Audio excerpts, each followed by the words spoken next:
BPSC के लिए एक महत्वपूर्ण बुक है ये, करेंट पब्लिकेशन का। इससे कुछ सिलेक्टेड क्वेश्चन लिए हुए हैं जो कि आपके बिहार परीक्षा में आ सकता है। ये पीआरटी लेवल का है, प्राथमिक लेवल का है, 1 से 5 तक के लिए महत्वपूर्ण क्वेश्चन है जो कि पेपर में आपके आएंगे। ये 3 घंटे वाले सवाल जो कि एसएससी का महत्वपूर्ण है, परीक्षा में आता रहता है। और ये मासिक आय 25% बचाता है परिमिति। देखिए ये क्वेश्चन थोड़ा सा हार्ड है, बहुत आसान तरीके से बताएंगे, आपको बहुत अच्छे समझ में आएगा, बस ध्यान से आप देखिएगा। देखिए बोला गया है कि एक आयत की परिमिति और उसकी चौड़ाई का अनुपात 5:1 है। ध्यान देखिएगा, आयत की परिमिति आपको पता होती है कि आयत का परिमित क्या होता है, 2 ब्रैकेट में लंबाई धन चौड़ाई होता है। आयत की परिमिति क्या होता है, 2 ब्रैकेट में लंबाई, परिमित मतलब परिमाप होता है, 2 ब्रैकेट में लंबाई धन चौड़ाई होता है। और क्या बोला, परिमिति में चौड़ाई का अनुपात, तो चौड़ाई मतलब क्या हो जाएगा, बी, अनुपात में जानते हैं बटा होता है। चौड़ाई का अनुपात क्या दिया है, 5:1। यहाँ हल कर लीजिए आप, तो आगे हल करेंगे तो क्रॉस मल्टीप्लाई कर लीजिए, तो 1 का गुणा करेंगे तो ये क्या आ जाएगा, 2l + 2b, और ये 5 का b में करेंगे तो आ जाएगा 5b। अब ध्यान देखिए, अब यहाँ पे हम क्या कर लेंगे, 5b में से 2b गया, क्या हो जाएगा 3b, 3b बराबर क्या हो जाएगा हमारा 2l, 3b बराबर 2l हो गया। और यदि यहाँ से हम b बराबर निकालेंगे तो क्या आएगा, 2/3l आएगा, b = 2। और आगे बोला गया है कि जो आयत का क्षेत्रफल है वो 216 वर्ग सेमी है। तो क्षेत्रफल जो होता है हमारा क्या होता है, आयत का क्षेत्रफल हम जानते हैं कि जो क्षेत्रफल होता है वो लंबाई गुणे चौड़ाई होता है। थोड़ा सा ऐसे देखिए कि लंबाई गुणे चौड़ाई जो होता है वो क्या होता है, क्षेत्रफल होता है। और लंबाई हमारा कितना है, लंबाई तो निकालना है, नहीं आयत की लंबाई याद करना है, तो लंबाई को लंबाई ना लेते हैं हम। और चौड़ाई जो है हमारा क्या है, लंबाई के सेंस में 2/3l, 2/3l, ये 2/3 है, 2/3l हो गया।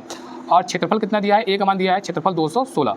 अब यहाँ से निकाल लीजिए आराम से आप, देखिए 216, 2 से इसको हम काट सकते हैं तो काट लीजिए, कोई दिक्कत नहीं है, नहीं तो फिर कोई बात नहीं है, मल्टीप्लाई कर लीजिए, l का l में मल्टीप्लाई करेंगे, ऊपर क्या हो जाएगा, 2l² हो गया, और ये हो जाएगा 216 और गुणित 3 हो जाएगा।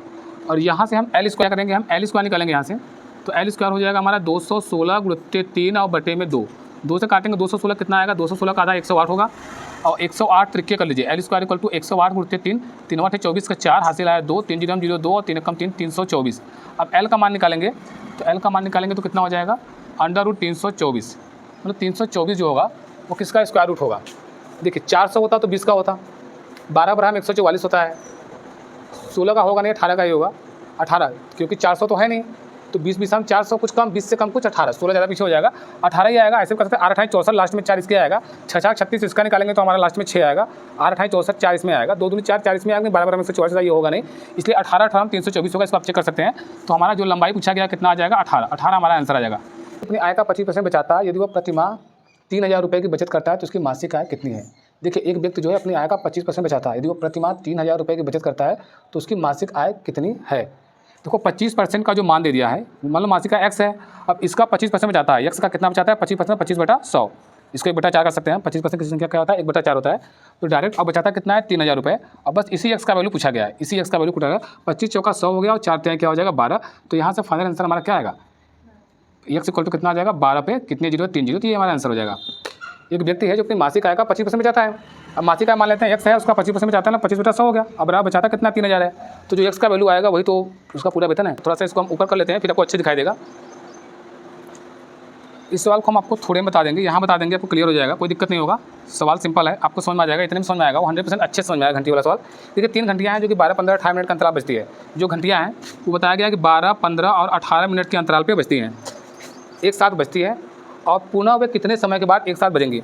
और विकल्प दिया हुआ आपको दिख नहीं रहा होगा कि 45 मिनट 1 घंटा 2 घंटा 3 घंटा, 45 मिनट 1 घंटा 2 घंटा 3 मिनट विकल्प दिया हुआ है। और पहली बार बजती है 12 15 18 मिनट के अंतराल पे, मतलब पहली घंटी 12 मिनट पे बजी, तो दूसरी 15 मिनट के अंतराल पे, 12 18 मिनट के अंतराल पे, तो पुनः वे बजेंगी तो कितने समय पे बजना शुरू होंगी, कितने समय पे। तो जब भी आपको ऐसा घंटी वाला सवाल आ जाए तो क्या कर दीजिएगा कि इसका पुनः बजने का जो क्रम होगा इसका लस आएगा, तो काट लीजिए आराम से, 2 से काटिए, 2 छक्के 12, 15 नहीं कटेगा, और 2 9 18, फिर काट लीजिए, 3 से 2 से काट लीजिए, 2 3 6, 15 नहीं कटेगा, 9 आ जाएगा, 3 से काटिए तो क्या आ जाएगा, 3 1 कम 3 आ जाएगा, 3 5 15, 3 3 9, अब नहीं कटेगा। तो ये जो हमारा लॉस होगा पूरा, ये पूरा लॉस जो आएगा हमारा, लॉस जानते हैं आप, इसका गुणा कर लीजिए पूरी संख्या होगा, 2 दूनी 4 3 12, 12 पंजे 60 और 60 गुणित 3 6 3 18 180, तो 180 मिनट के बाद पुनः बजेगा।